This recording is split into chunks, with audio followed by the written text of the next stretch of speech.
Qué fácil es para la propaganda de los partidos políticos definir que los votantes propios son los buenos y los otros son los malos. En el actual contexto se dice, por ejemplo, que el votar por la candidata X es votar por la corrupción y votar por el candidato Y es votar por la agenda LGTBIQ, por lo que los votantes de una u otra manera pueden ser calificados como cómplices de sus respectivas decisiones. Más allá de esta emotividad propia de la época, vamos a verlo desde otra perspectiva acerca de por qué o por quién votamos en Guatemala.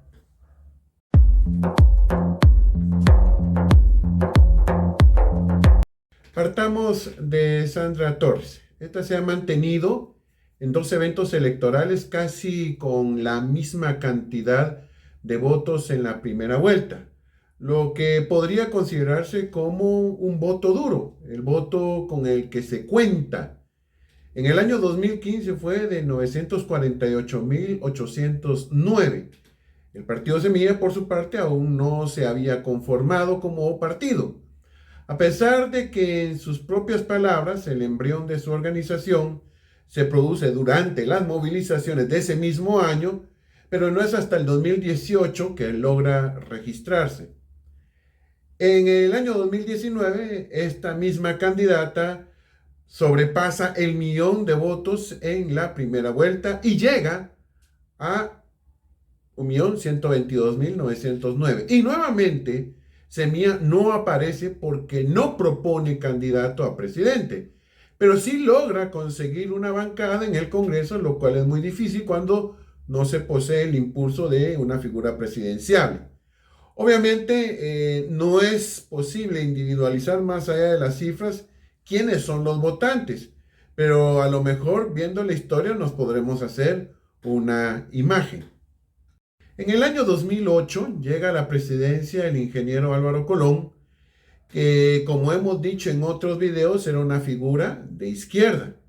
Asimismo se definía él y su entonces cónyuge Sandra Torres, que no dudaba en usar en ese momento el apellido de Casada, el de Colón. Según la memoria de las elecciones del 2007 del Tribunal Supremo Electoral, el partido UNE se impone a nivel nacional, excepto en la capital, Baja Verapaz y Chiquimula, por lo que se podría afirmar, a grosso modo, que el candidato en mención se hizo con la población mayoritariamente indígena y rural. En parte puede ser producto de la campaña electoral que señalaba a su contendiente, el general Otto Pérez Molina, como partícipe de la represión a inicios de la década de los 80. Pero también porque el mismo Colón, quien retoma el nombre de su famoso tío, reafirma su empatía cultural con los grupos indígenas, con los pobres, en fin. A lo largo de los 4 años de su presidencia, él va a desarrollar una extensísima política de clientelismo, de asistencialismo, lo que le va a permitir consolidar esa base que le había dado la presidencia en el año 2007.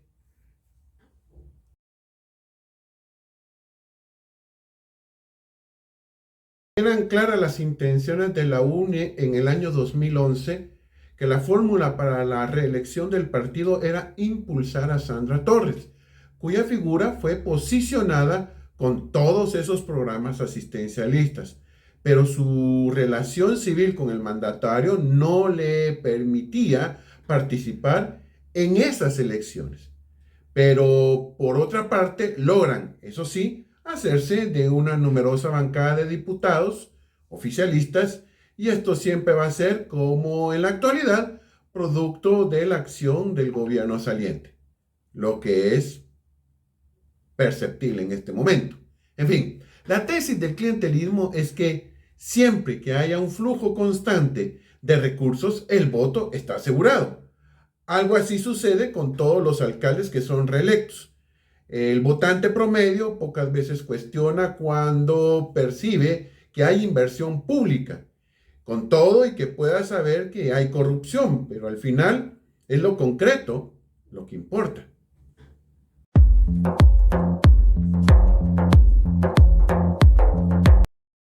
Con un atraso de 4 años, las campañas de 2015, 2019 y ahora del 2023 de esta candidata repitieron el discurso de los programas sociales de la presidencia de Álvaro Colón, por lo que su votante promedio es aquel que necesita de esos programas. Por su parte, Arévalo, al no tener experiencia en gestión pública, no podría conectar más allá de la mera promesa. Con estos votantes, pero lo hace con otro tipo. Arévalo, como sucedió con Colón, se impuso en el departamento de Guatemala, Chimaltenango y Zacatepeques en estas elecciones 2023. Si hubiera una forma de caracterizar dicha región sería como citadina y adyacente. Por el contrario, Sandra Torres vuelve a repetir la fórmula del área rural y las ciudades más grandes fuera del área metropolitana, más comerciales. El núcleo de la clase media con más acceso a la educación, al parecer, se ha decantado por la fórmula de Semilla. Contradictorio si lo vemos desde la ortodoxia marxista, que no es algo raro ya. La pequeña burguesía asume un discurso entrecomillado revolucionario, incluso más de quienes son las supuestas víctimas reales del orden liberal y capitalista.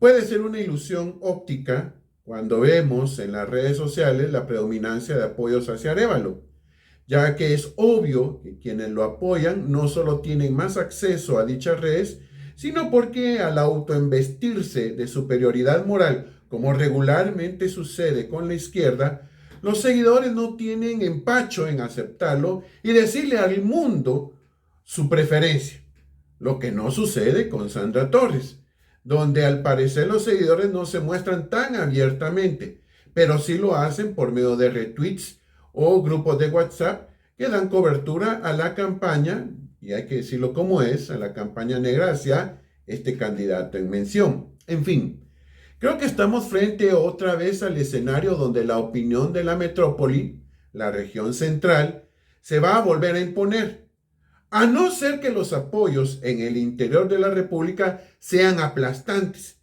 y muevan la balanza hacia la otra opción.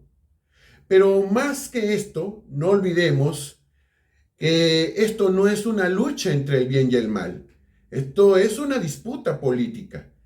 Detrás de ambos hay gente valiosa, como los hay varios sinvergüenzas. Hay enormes intereses económicos, basta ver el recientemente anunciado aporte de Luis Bonán a la campaña de Semilla. Así que nuestro compromiso este 20 de agosto es más bien con la democracia, más allá del candidato X o la candidata Y. Gracias amigos por haberse suscrito, espero no estarlos decepcionando. Por favor activen la campanita, así se les va a ir notificando cuando saquemos nuevos videos con análisis de la política nacional y un poco de la internacional. Nos vemos.